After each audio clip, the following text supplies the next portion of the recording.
说了吧，你爷爷还是心疼你的。你看，为了你好，他这不就答应了？瓦格纳，谢谢你。如果不是因为你，他不可能答应的。也谢谢你这么多天都愿意来陪我。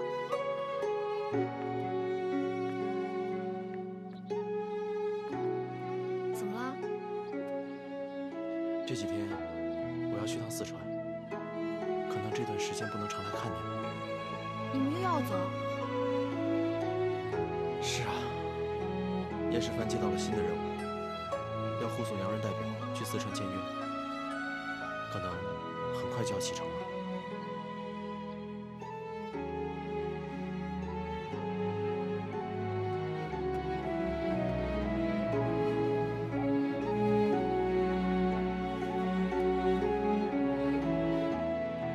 这个给你。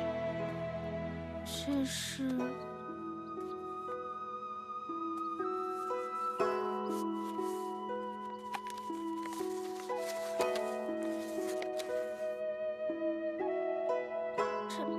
这是你画的吗？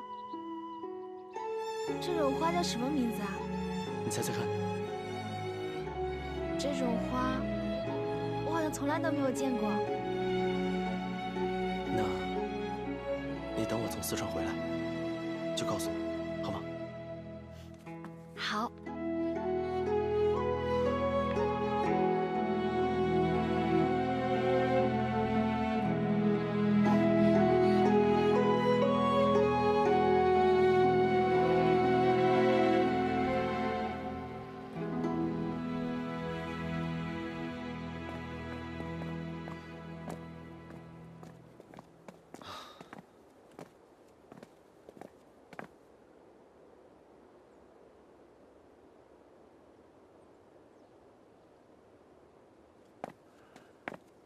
程立明，保护英国代表事关重大，你的人好像不全呢。我安排他们几个去干别的任务了。另外3人已先行前往迎宾馆检查英国代表将要下榻的房间。火车一到，场面恐怕要混乱，你要如何保证代表的安全？王爷您放心，一切我自有安排。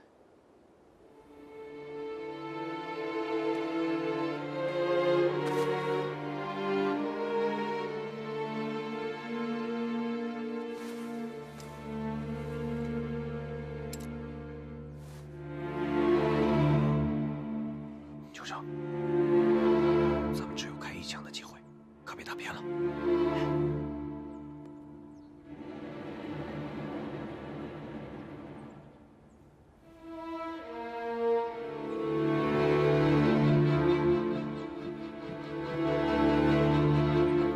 你们俩，过来。爷，哲律王爷好像不太放心我们给出的安排。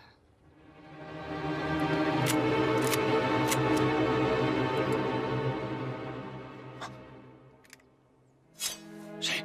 王爷，我们已经演练了一整天了，把自己当成是刺客，设想了7、8种不同的暗杀方式。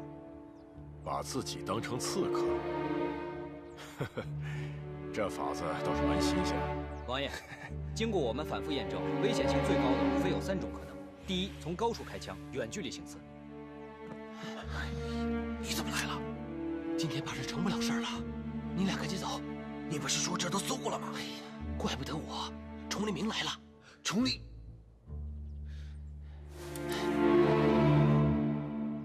看见了吗？站台上那几个。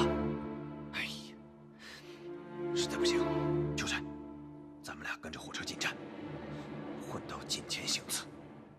第二，就是趁火车卸客的时候上前动手；第三，就是拦截车队，半路截杀。那样更不行。你知道崇立明那是什么人吗？传言说，前些日子燕世蕃内斗，他一个人杀掉了6名旧部，个个都是顶尖的高手。你们上前行刺，根本过不了他那关。其中半路截杀这种方法需要10人左右配合，可能性不大。但我们还是做了万全的准备，已经事先挑选了宽阔人少的路线，并且沿途都设置了岗哨。如果贼人趁乱动手呢？王爷，英国代表团住在第2车厢，这里除了随行人员，没有其他旅客。只要火车一进站，我们就立即封锁这节车厢的站台两侧，将使团跟旅客分开。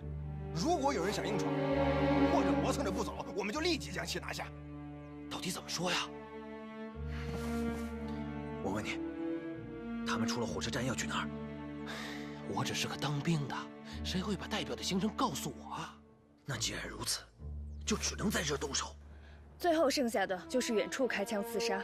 车站内的建筑不多，我们已经试过了，其中能够形成射击角度高点只有几处，官兵已经搜查过一遍，一会儿我们会再次确认。话我带到了啊，现在不走，出了事儿别怪我。秋山，看到了吧？这个王德全根本就是披着狗皮，还是步军统领衙门的人，他的话不能信。这次不动手，就再也没机会了，明白吗？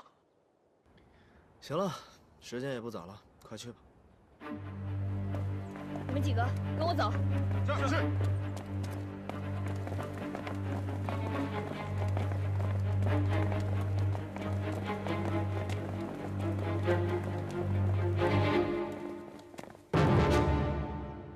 加强，准备行动。秋生，你。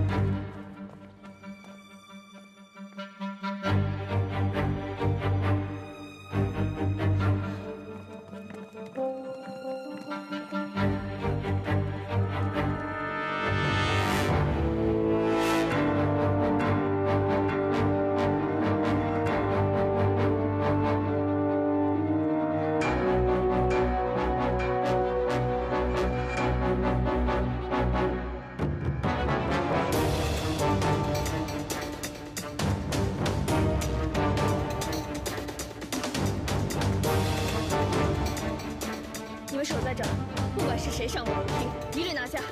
是。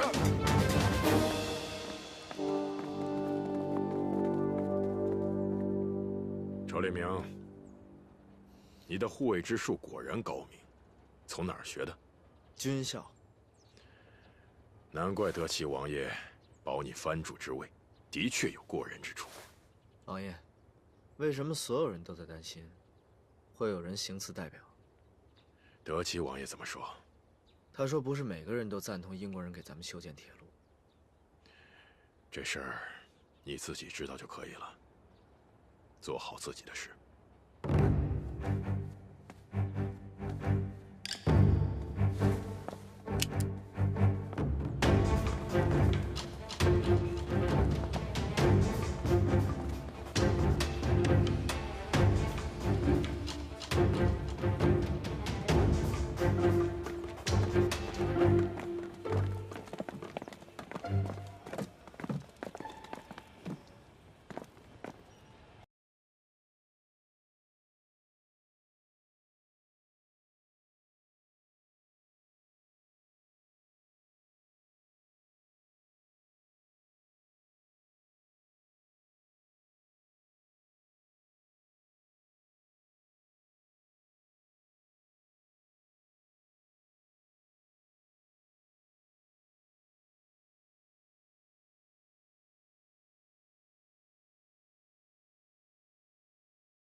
文狗，你给他买只烤鸭，上车安排。好，跟以前一样，我全听你的。哎，护送这些洋人去宾馆，一切按爷的吩咐，不得有误。是。各位请跟我来。哎，你不是挺爱吃烤鸭的吗？多吃点。对对。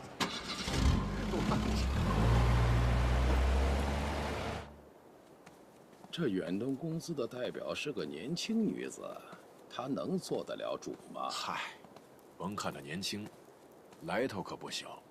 啊，我听说，她是上海租界英籍犹太大亨的养女。她父亲早年白手起家，没过几年就当上了工部局董事。这个玛丽利用她父亲的关系，斡旋于洋人与华人之间，游刃有余，可谓青出于蓝而胜于蓝。四川那边情形又有消息了，听说那边的百姓全都反对朝廷跟英国签约。哎呦，那些都是小打小闹，不足为惧。哎，民意如水，水能载舟也能覆舟啊！我就说了，不能让，不能让，你非这么买，肯定出问题。我知道，知道。您是担心这收益都归了英国人，咱们吃亏了不是？不是吗？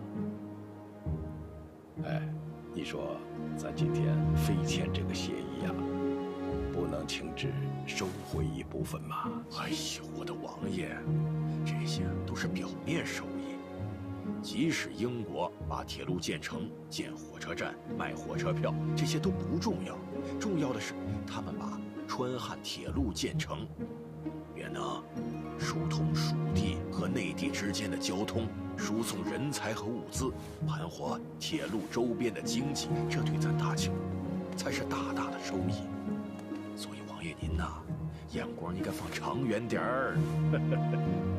天高皇帝远现在四川是个什么情形，咱也瞅不见。我是真担心这个协议如果传出去，你说这局面又要乱了。咱们不是派燕世蕃去了吗？崇礼明你还不了解？有他在，签约一定成功。他不给你惹祸就不错了。那可不会，不会。太阳打西边出来，王德全，也有你抢着办差的时候。肥差干嘛不抢？请2个烤鸭师傅，用得了花这么多银子吗？多出来的，咱哥俩平分。你小子无利不起早。得了吧，你不也一样？哎，便衣坊离这还挺远的呢，咱俩抄近道吧。行，走。你说你我叫你去就是因为你心狠枪准，结果呢，你到临阵脱逃。哎呀，失去这次机会，回四川怎么向老大交代？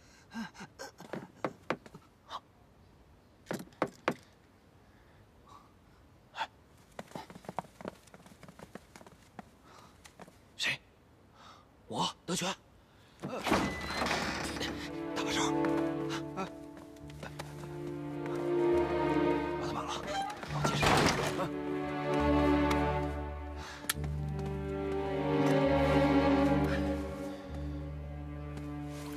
哎，你搞什么呢？我们有机会了。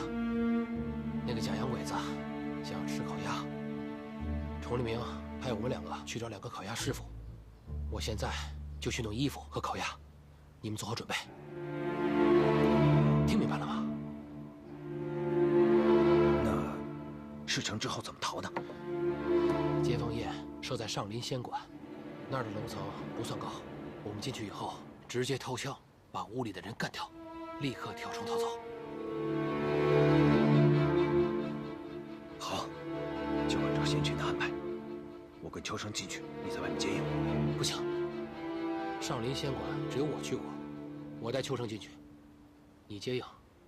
对了，之前那些乔装的东西都还在吗？在。那就行，你们不必伤害他性命，他只是个兵。马上回来。哎，兄弟，先前一直把你当成贪生怕死之徒，是我走眼了。建奎兄，如果让洋人买了铁路，我们老家不知道有多少人要家破人亡了。多余的话不用说了。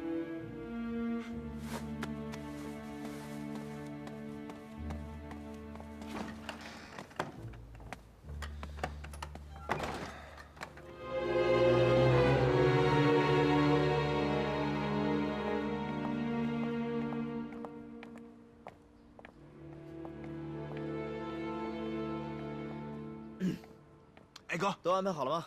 哎，都安排好了。那个雨初守在门口，我守在这儿，剩下的人都去巡逻了。怎么让雨初守在楼上？不是，他非得坚持，我没办法呀。那怎么办？哎，发现没？行。这是什么地方啊？就像英国的俱乐部，好地方。你呀，还是这么不正经啊？怎么不习惯了？这里是中国，在哪你都是我的詹姆斯。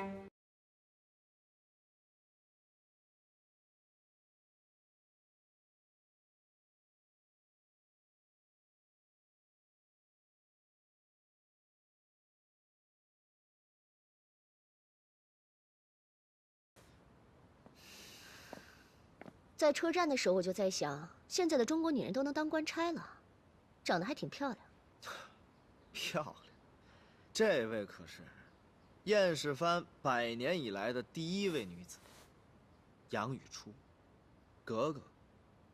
哦，爱新觉罗，爱新觉罗。冒犯了，雨初哥哥，你好。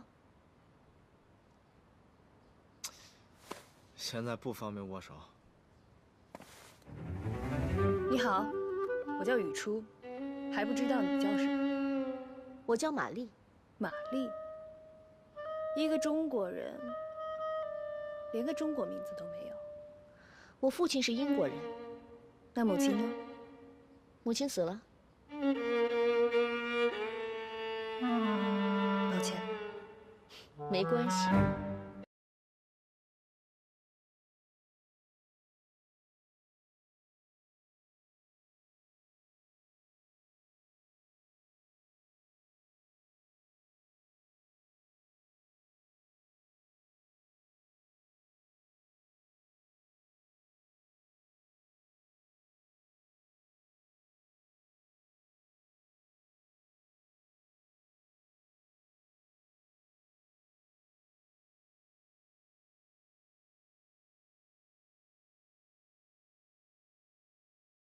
还是代表你父亲？远东公司本来就有父亲的股份。那这修建铁路是谁的主意？帮助中国修建铁路是他的主意。不过你也知道，父亲对中国的感情很深。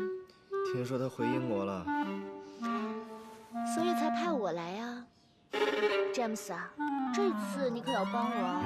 修建铁路本来就是件好事，不存在帮与不帮之说。可不都像你这么开明。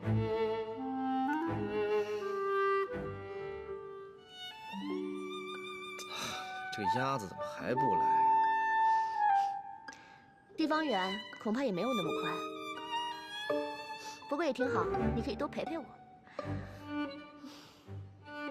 好不容易重逢，其实当年我有些话还没来得及告诉你。藩主，发生，出事了！你什么毛病？怎么那么没规矩？不说一声就进来？出大事了，藩主！哎呀，有那个乱党袭击咱们神机营军火库。什么乱党敢袭击咱们神机营军火库？你看看，是伤亡惨重啊，藩主！伤亡惨重。袭击了没关系，伤亡惨重就是大事了。这肯定啊！我跟你说，玛丽小姐，这件事情事关重大，我必须要回去看一看，知道吗？我没办法。别说了，来不及了，你快走！烤鸭我一定会给你。不好意思，詹姆斯，烤鸭。来，慢走。哎，这个哥能不能注意点形象啊？你太机灵。我就知道你不愿意跟那娘们在一块儿。太机智，太机智！我跟你说，再晚2秒钟，他绝对开始跟我翻旧账。真是你老情人啊！你瞎说什么呢？走，喝酒去。走。看见了吧？崇黎明终于出来了，我们可以动手了。是不是有点太顺了？老天爷给的机会，再犹豫就没有了。行，兄弟们，帮主可是交代过，这事不能落下口实啊！我懂，你做好接应就行了。好。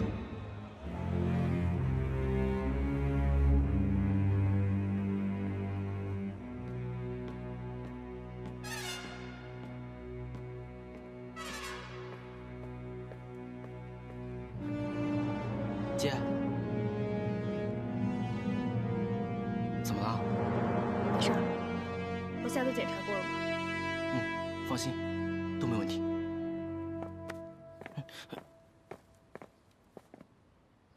我问你，那个英国代表玛丽到底什么背景？我怎么知道啊？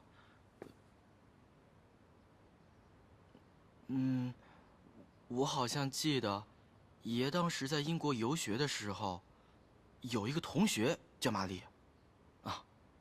只是同学？应该是吧。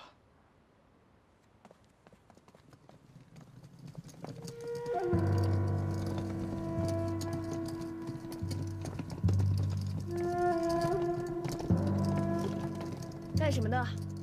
我们是便宜坊的厨子，有2位官爷请我们过来，说有贵客要吃现切的烤鸭。等等，姐，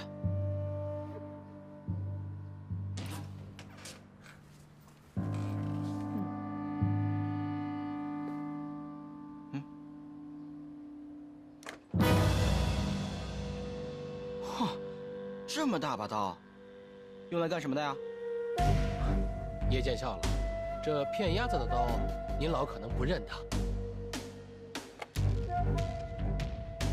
行了，让他们进去吧，你留在外面。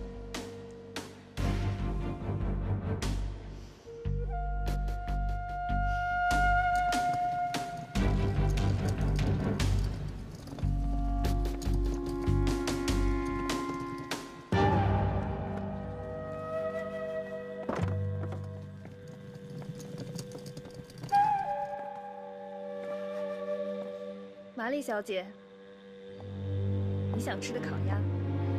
崇黎明呢？他有事情赶不回来，让我陪你吃。开始吧。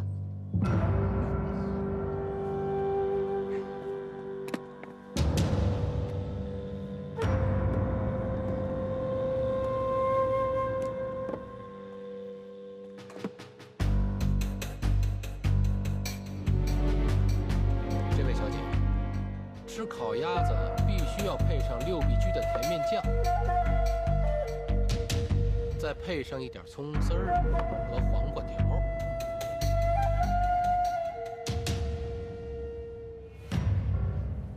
之后，用这薄饼卷了吃，那才地道。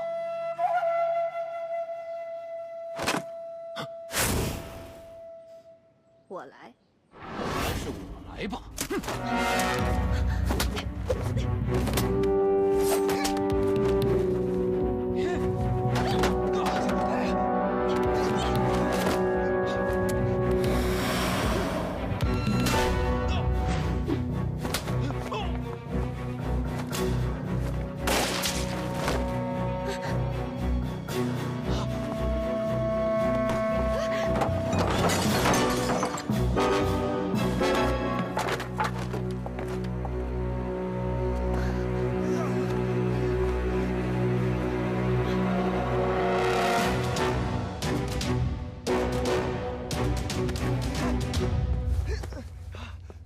别动！你们怎么放走了一个，还不去追？崇黎明早就安排好了，不用你操心。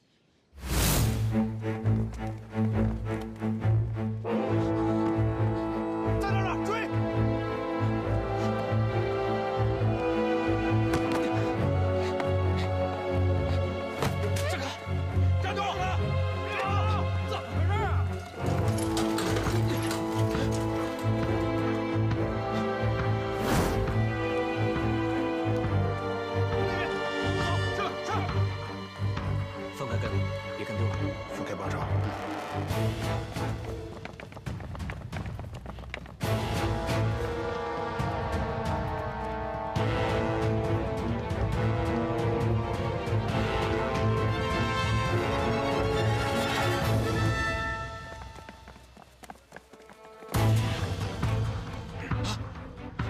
哥兄，就是被抓了，咱快跑吧！你跑不掉了，不可能再混出城了。你什么意思啊？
玛丽小姐对刺杀好像并不意外，难道不是第一次？还不是那些反对签约的人。这一路上，我都不知道受过多少次死亡威胁了。不过现在好了，有詹姆斯保护我。收购铁路而已，即使有人反对，也不至于极端到这种程度。难道说，玛丽小姐还有什么隐情没有告诉我们？我倒是好奇，你们什么时候发现刺客的？你一下车，我们就发现不对了。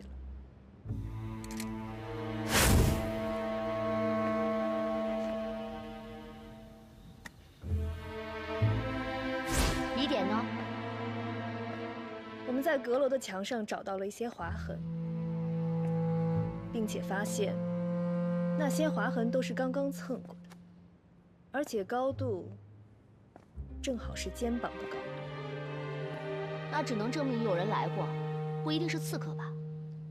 从整个大环境来看，阁楼从来都没有被人打扫过，里面到处都是灰尘。然后呢？但地上却没有脚印。如果不是刺客，为什么要刻意隐藏？你是不是想说，就算真的有刺客，只要加强防备就好？为什么要费这么大力气演这么一出戏？为什么要瞒着我？瞒着你，是怕露馅。我们之前已经把车站里所有的关键点都排查过了，也包括那个阁楼。可是之后还是有杀手混了进去，这说明那些官兵中有刺客的内应。看不出来你还挺聪明的。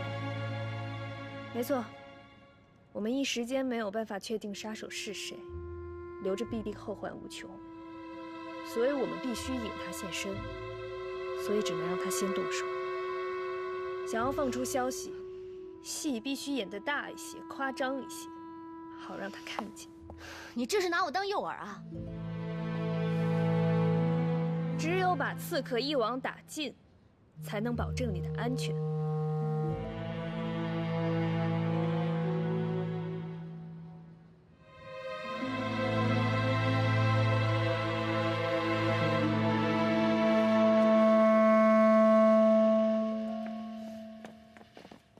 怎么样，哥？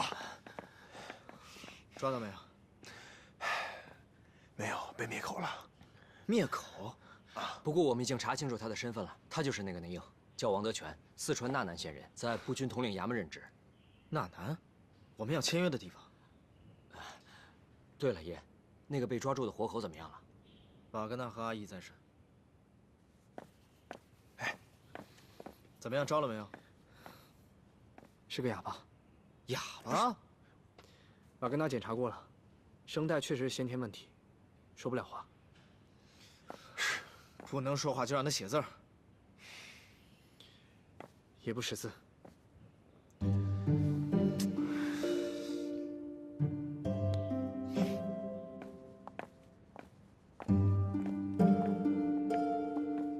燕世藩7人分为2组，轮班守卫，日夜不休。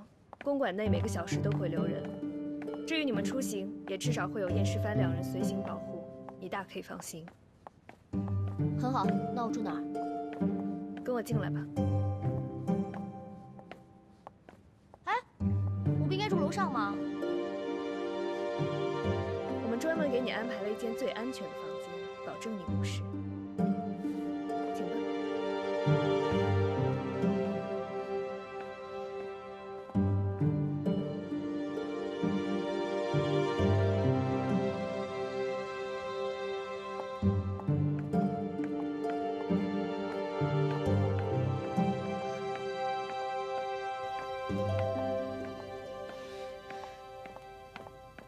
这什么鬼地方啊！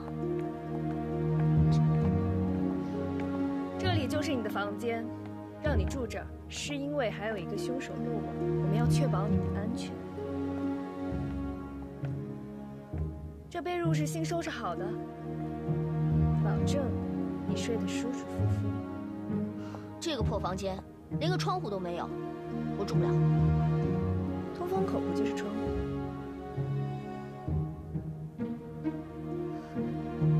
这也叫窗户？你想憋死我是吧？我不住。你想一想，你是代表团的核心人物，一路上受到过多少次死亡威胁了？没有窗户，就代表少一道风险。只要我们把这个门给守好了，就算刺客能够侥幸进入神机营，也绝对没有办法刺杀你。你就忍耐几天吧，为了你的安全着想，请你理解和配合。行，住这儿就住这儿吧。你跟崇黎明说一声，今晚我指定他来保护我，守我的门。行李给你搁这儿了。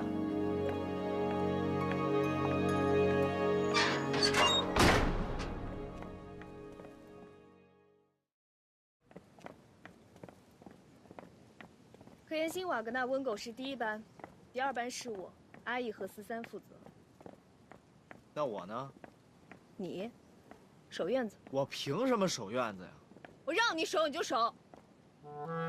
你凶什么？我招你惹你？你是我长这么大第一个敢这么对我的。这里风大，可以让你冷静冷静。你可真逗。我看你今天真的是脑子有问题，哪有风啊？哎，院子就院子，你说什么就是什么啊。哎。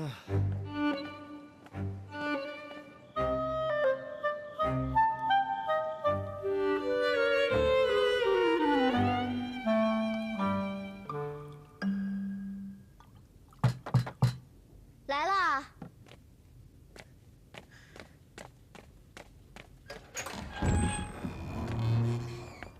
崇黎明呢？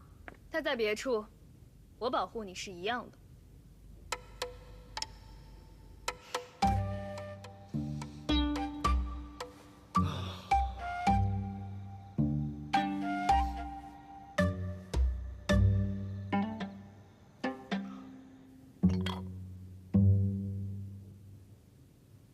你也用这个？怎么，你也在用啊？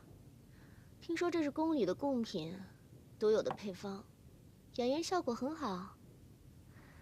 想不到舞刀弄枪的格格也懂得保养自己呀。也对，你也是女孩子，别阴阳怪气的，有话就直说。既是女孩子，品味也该不俗。你弄这么一间破房子，四面都是墙，住着不憋气吗？早就跟你说过，这是为了你的安全。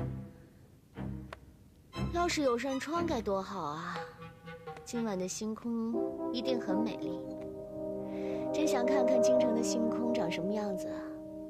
还记得以前读书的时候，有一次和詹姆斯一起。你能不能别老詹姆斯的叫我？这里是中国，他是中国人，他叫崇黎明。行，那就崇黎明吧。有一次和崇黎明去爬山，谁想迷路了，那晚回不去，我们就在山顶上看星星。那晚的星星啊，真明亮。英国的星星跟中国的星星有区别吗？不都一样？看来你还没和崇利明一起看过星星呢。谁要看星星了？要看，就在万春亭看紫禁城。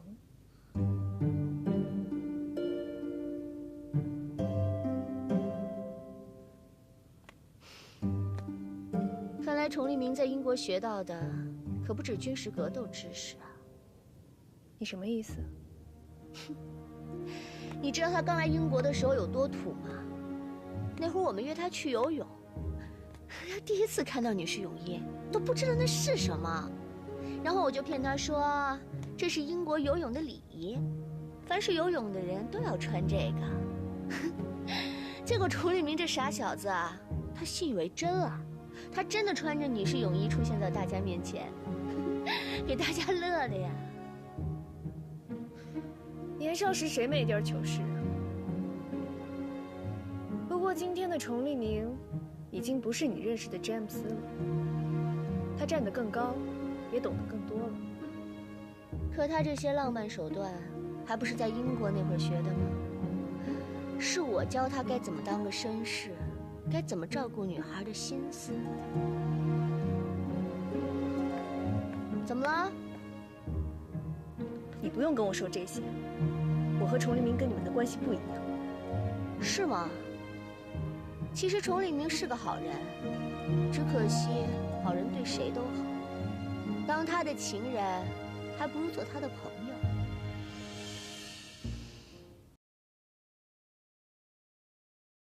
青春与腐蚀中开着绯红的颜色，时间不曾对谁擦印，也只能经过背对命运，面对我懂你身不由己。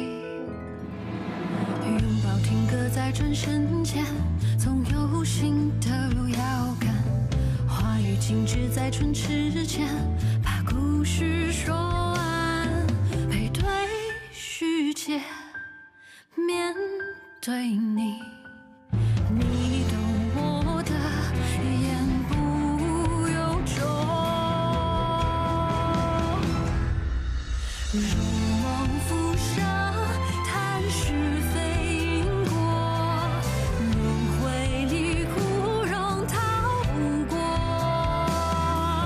你承认全期间曾风波，我愿意陪你不放烛火，做你隐形过客，如梦难可，花开又花落，我笑容你不曾触摸，命书中写满阴差阳错，就让回忆步步随你背影，渐行渐远着。